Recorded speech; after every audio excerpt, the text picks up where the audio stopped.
This is week 52, Divine Ascension. Truth is one and eternal. Realize oneness with it in your deathless self within. The following commentary is based on the teachings of Paramahansa Yogananda. In the Gospel of St. John we read, I am the way, the truth, and the life. No man can come unto the Father but by me. What is this I? When spoken by a master who has conquered every vestige of ego consciousness, therein lies the mystery of true scriptural teaching, that I that is no I. Does it even exist? In what way is it different from the consciousness that animates from other human beings? Jesus was not saying, look at me, don't look at other masters. He was saying, rather, look at the divine self. That is the essence of who you are, your very self. You are that I. No man cometh unto the divine consciousness except by first recognizing his own intrinsic divinity, hidden behind his delusive ego. The Bhagavad Gita in the 4th chapter states, O son of Prita, Arjuna, in whatever way people accept me, in that same way do I appear to them. For all men in some way pursue the path to me. Meditate on the divine incarnations. There lies the consciousness emanating them, will be your stairway to infinity. Thus, through Holy Scriptures, God has spoken to mankind. Om, Om, Om.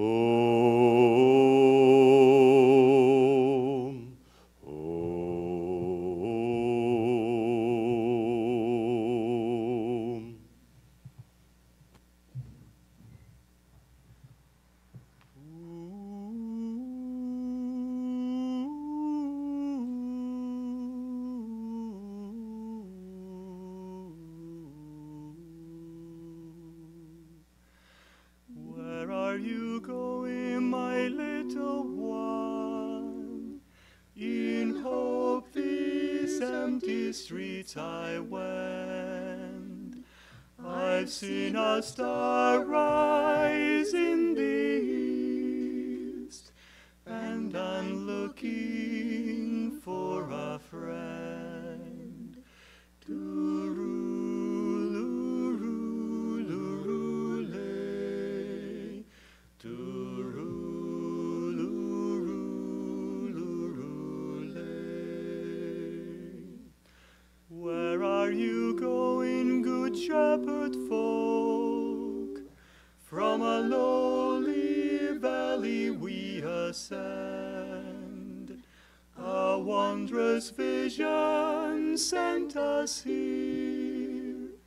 We're looking for a friend.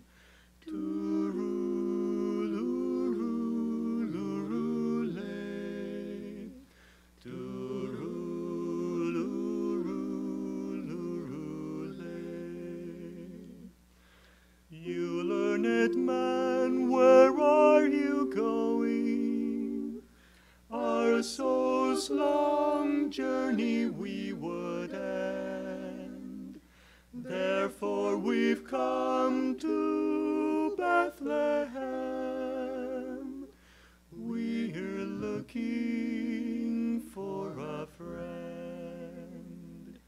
Tooroo-loo-loo-loo-lay, tooroo-loo-loo-lay.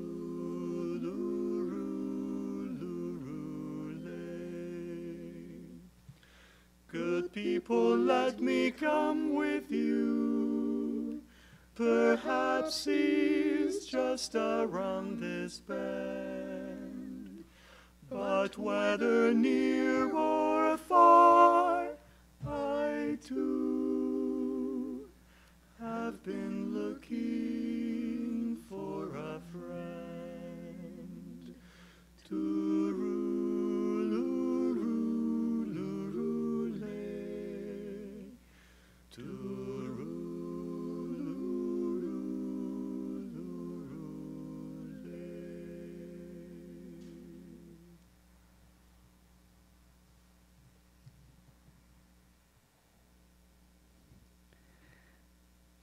Thank you, singers. That was beautiful. I wanted to begin with two readings or two messages from Yogananda. The first one is from Whispers from Eternity.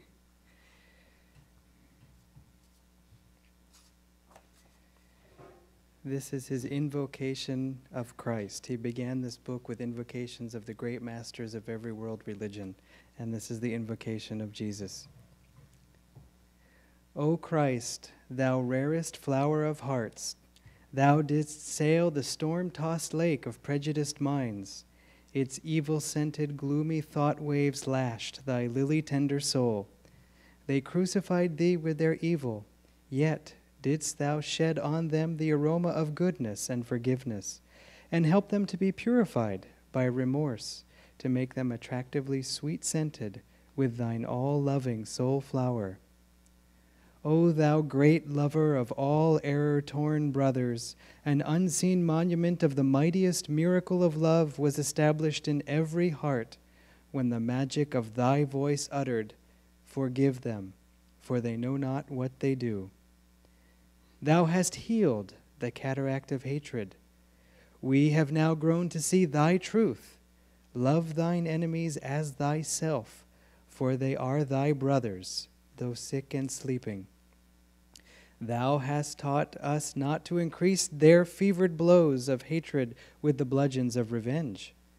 Thine undying sympathy has inspired us to heal our brothers, suffering in their delirium of anger, with the soothing salve of divine forgiveness.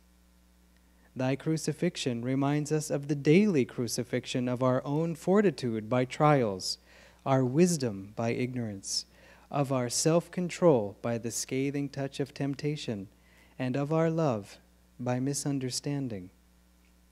Thy test on the cross proved the victory of divine wisdom over ignorance, of thy divine soul over flesh, of thy happiness over pain, and of thy love over hatred. So are we heartened to bear our own crosses bravely and with faith. Teach us, when we are crucified by harshness, to pour out only sweetness, to bear with calmness the assaults of worry, and to give understanding unceasingly to those who unjustly hate us. O shepherd of souls, wandering hearts are seeking of themselves the one fold of divine devotion. We have heard the ever-calling music of thy infinite kindness. Our one desire is to find our home in thee, to receive the cosmic Father with the joyous open eyes of wisdom, and to know that all of us are sons of our own one God. Teach us to conquer the Satan of dividing selfishness, which prevents the gathering of all our brother souls into the one fold of spirit. Calling to one another by the watchword, love him who loves you, and love all who love you not. Let us rally beneath the canopy of the universal oneness of the Christ. Amen.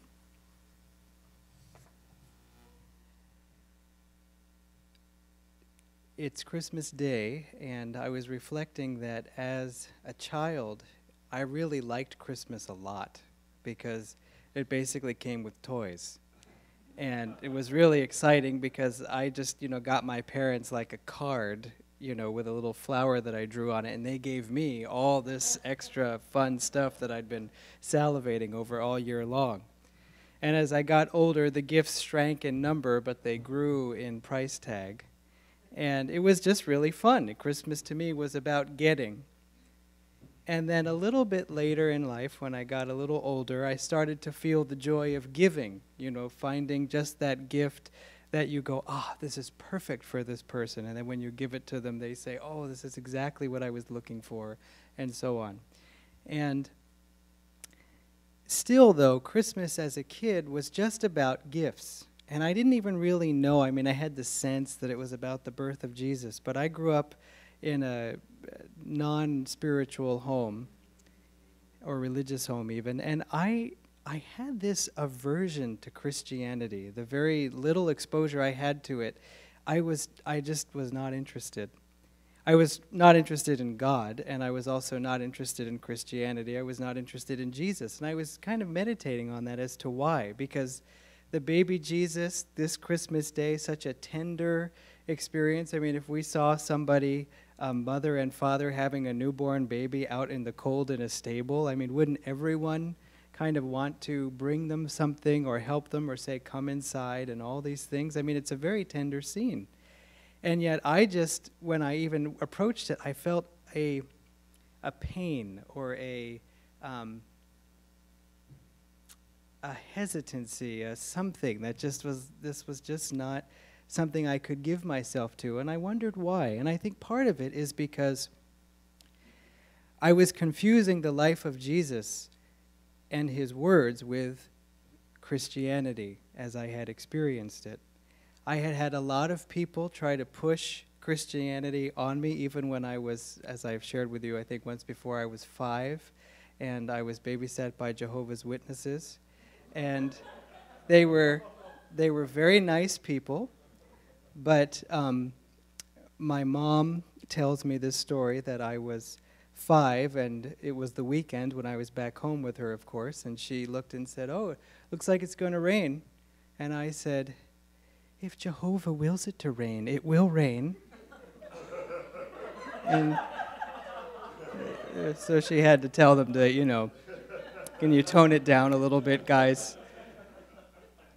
So I remember they had big stacks of the Watchtower, you know, that's their periodical that they give out and so on. But there was a lot of harshness, I noticed. They talked a lot in that family about hellfire and brimstone and all these things. And I just thought, this is not at all attractive. Why would I be interested in all the things I can do wrong and how long I'll suffer for them? Because that was really the option I saw. Either you were in the club or you weren't. And it really just depended on you saying, I will join the club and do whatever you say. And what about someone who didn't know about the club? Well, too bad for them. Just didn't seem fair. I remember thinking, this is infantile. And it's odd, but I remember being 5 when I thought that. It's the one thought I remember from being 5, just that this is not the whole truth. This is limited.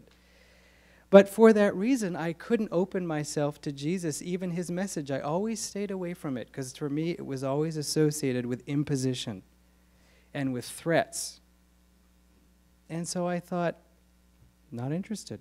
And of course, the crucifixion is such a dramatic ending to the story.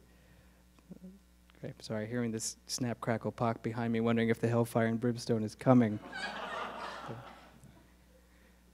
The crucifixion is such a dramatic story, as I believe it had to be in those times, because it was a very dark time when very dramatic stories, examples were needed to convey the message. The subtlety that we have today was not applicable then. I mean, for example, this is hard to believe, but St. Augustine loved going to the games where the humans fought the animals and often lost and died.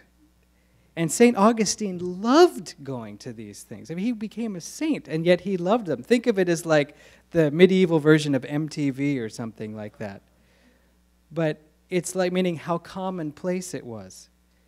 And now you can't even like harm a cricket without somebody getting really bent out of shape over it. And I'd take the crickets, I put them outside. So we have seen a general refinement in humanity's consciousness and acceptance of kindness and gentleness towards all things. I was thinking the modern day equivalent of crucifixion is like lawsuits now. That's kind of how the forces of evil operate now if they want to take somebody down. And so, but again, even if I were interested, I began reading the Bible, began reading the words of Jesus. I said, well, there's a lot to this actually. And I think this is wonderful things he said. For example, he was criticized by the Pharisees for sitting with the sort of the ruffians and not washing his hands as they didn't before eating. And someone said to him, why do you sit with this rabble? And he said, it is the sick that need the doctor's help, not the well. And obviously the person criticizing wasn't all that well in their attitude. But I said, well, this makes sense. I like this part. And I tried to read the Bible, but I kind of ran out of energy for that too. But that helped me differentiate between Jesus and then Christianity as it has been practiced. And I'm not critical of Christianity. There's a lot of beautiful aspects in worship. It really comes down to each individual Christian. More of that, more trouble on the altar. I better watch out what I'm saying here. Because people are just people in every religion or even lack of religion. It really comes down to how we live our own lives, with what attitudes and according to what truth. But then I would read even statements like that. I am the way and the truth and the light. No one comes to the Father but through me. And it's very hard without a lot of deep understanding to sort of see how that doesn't mean he's saying everybody has to follow me, everybody has to be a Christian. I can't blame anybody for interpreting it that way. It seems to say that. You wonder if it said something different and then it got edited a little bit to say that. But there's truth in that, a deep spiritual truth also. But that kind of thing also bothered me. What if somebody doesn't want to be a Christian? Is that their only option? It just didn't seem fair. Now, Yogananda and Swamiji have interpreted that phrase actually a little more deeply than was in the reading, that it is the Christ consciousness here, the spiritual eye, that we must pass through in order to merge into cosmic consciousness. And so we begin by merging into Om, that's the Holy Spirit. Then you merge into Christ consciousness, that's the spiritual eye. And Swamiji asked Master, when can you be called a master? And he said, when you've attained Christ consciousness, when you've merged into the Christ consciousness. And then you go beyond that into cosmic consciousness. This is samadhi, and this is the soul's liberation. So, of course, you can't reach cosmic consciousness, except by going through Christ consciousness first. It makes perfect sense. It's perfectly universal and deep, actually. And Jesus said repeatedly, for he who has ears to hear, let him hear. Meaning, he was cloaking his meaning in his words of what he was saying. He would even criticize the disciples because he would say, at a mealtime, I have meat to eat which ye know not of. And they thought maybe he had a sandwich hidden, in one of his pockets or something. But he was saying, I can feed off of other things that you can't quite feed off of yet. But if only I had read the Bhagavad Gita or heard the message of the Gita when I was younger. What does it say? In whatever way men approach me, so do I appear to them. And thus, in some way, all men walk the path to me. I mean, what could settle more debates and more arguments and more anything than just those two statements?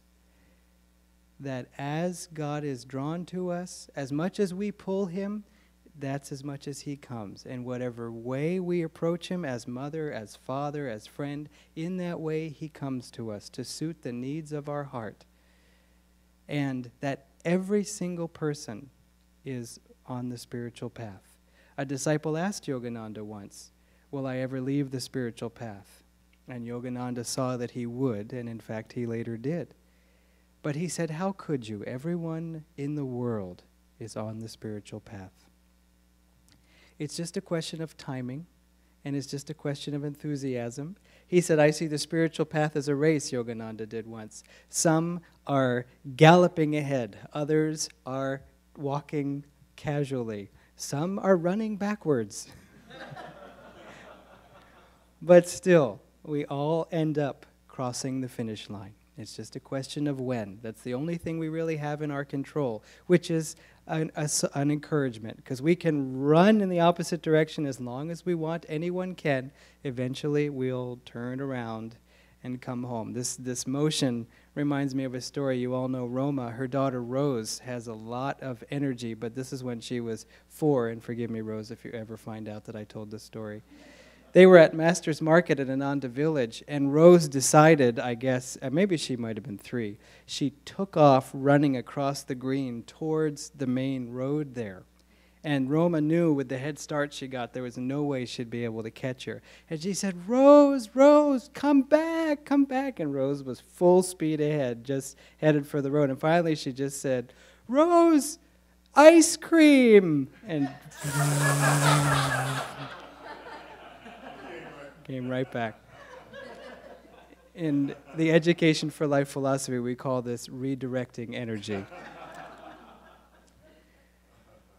So that's the message that it's a special message for Christmas time and also to take into the new year, that everyone is on the spiritual path, no matter how critical they are of us, no matter how this one person seems to be the exception to what I just said. As Haridas said once, the only person without a soul. There's no only one person without a soul. We get really frustrated, we get all this, but everybody is doing their best according to their own understanding. Swami added a thought recently to this concept that we're all on the spiritual path. He said he had a dream where he saw that everyone was pursuing bliss in his or her own way, no matter how accurately in terms of seeking it in the divine, or how inaccurately in terms of, trying to be the best gangster the world has ever seen. He said everybody wants that same bliss, and we know that. We all want happiness, and we want to avoid suffering. We all want, to a certain extent, pleasure, and want to avoid pain, until we find out that the more we say, yee, then the more the pain comes later on. But we all want that calmness that's undisturbed by all things. It says in the Bhagavad Gita, the wise man is unaffected by any suffering, by any happiness, by any gain, by any loss, by anything sweet, by anything miserable. And I often thought that if he's unaffected by all these good things, as well as all these bad things, well, then he must just be numb and not feel anything and always calm. But it doesn't mean that. It means his bliss is undisturbed by anything. And who doesn't want that? I mean, who among us doesn't want to be calm under all circumstances? Not only for how we feel, but so that we can live without regret. Because we all know when we're not calm and somebody comes along and goes, and then we go, boom. That then it's like, then there's so much cleanup and I'm sorry, and it goes on, and then you write a note, and then you send a gift, and it's just, I wish I could have just not done that in that moment. So Swami went further to say that everyone is seeking that same bliss that we are seeking, and that's the reason for loving everyone in this world, because they all want what you want. And if they're doing it wrong, if they're doing it in a way that imposes on us, that hurts our feelings, well, as much as we can just say, forgive them, for they know not what they do. Not with an attitude of superiority, but just with an attitude of acceptance. You know why we know that what they're doing isn't going to lead to happiness, like car theft? You know why we can say, I don't think that's going to work, because you're always going to be running from the cops? We know, Yogananda said, because we've done it in the past. He said, anything you are not attracted to, it is only because you did it all the way to its end and said, that didn't work.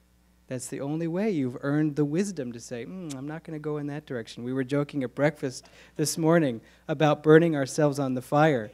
And Peter was, on a hot stove, and Peter was saying, a kid goes, and cries, and the mom says, don't touch that fire. Okay. But we go, tss. Ow, tss, ow, tss, ow, tss, ow. He said about 100 times. And then we finally learned, don't touch the hot stove. And then Bhagavati said, and then we start working on sharp things, like knives. And so if we see someone going in a direction that even imposes on us inconvenience or unkindness, we say, well, they're doing the best they can according to their own understanding. We have to be real. Sometimes we have to vent. We don't necessarily have to vent on that person. We could vent off to the side with a friend, or vent in silence, or scribble furiously in the journal or something. Because we have to be real. We have to express things rather than bottle them up. It even says in the Gita, I love this, what avail is suppression? What's the point of suppression? As Swami said once, it always comes out in some weird way later on. So At the same time, we should strive to let our hearts be undisturbed. So let's take this into the new year, this message of acceptance, of respect. We can't always have universal love for everyone in a sincere way, but we can have universal respect for them to approach the truth in their own way, in their own time, as they see fit.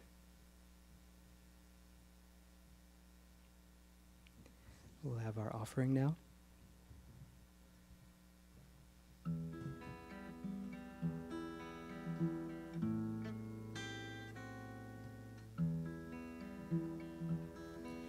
A poor little girl walking in the cold, her clothing all tattered and thin, spied a rich man standing outside a church, outside a church, outside a church, spied a rich man standing outside a church, the service about to begin.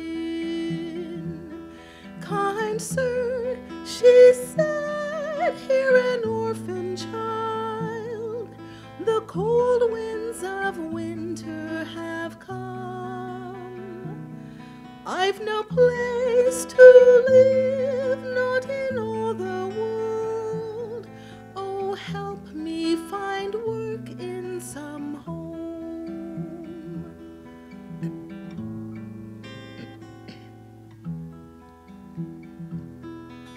The rich man frowned, don't you hear that hymn? Good people have gathered in prayer. It's a day for worship in pious girl, in pious girl, oh in pious girl. It's a day for worship in pious girl. Don't speak here of earthly affairs. He walked off and entered the holy church. The girl wandered down the cold street, and there all at once she beheld a small boy, no jacket, no shoes for his feet.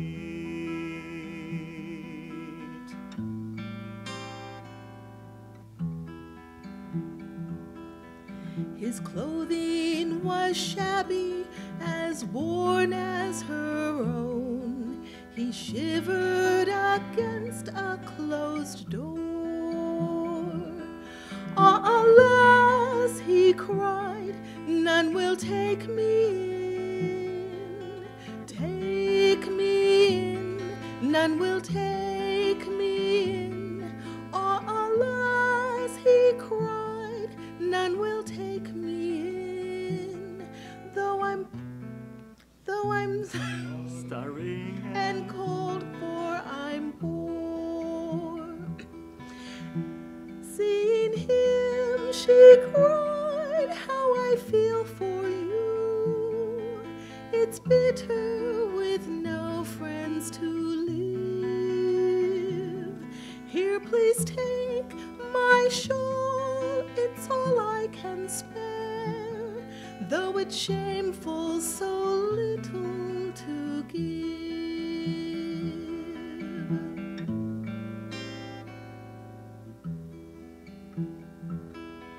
she wrapped him all up in the flimsy cloth and kissed his cold forehead and smiled. Suddenly a warmth like a summer breeze, summer breeze, like a summer breeze. Suddenly a warmth like a summer breeze encircled this poor girl and child. And a tender voice said, my daughter, I'm here. no more shall you weep without friends. For in yonder church there's no love like yours. Those with pure hearts, their needs I attend.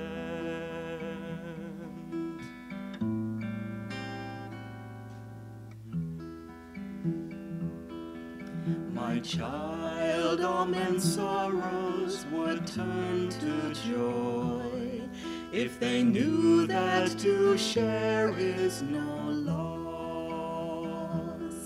For its kindness softens the human heart, human heart, the human heart. For its kindness softens the human heart. I know, I who died on the cross. Worship means but love, and my love you found by your gift to me here in the cold. And she saw their clothes were now woolen and warm, and the shawl was now spun of fine.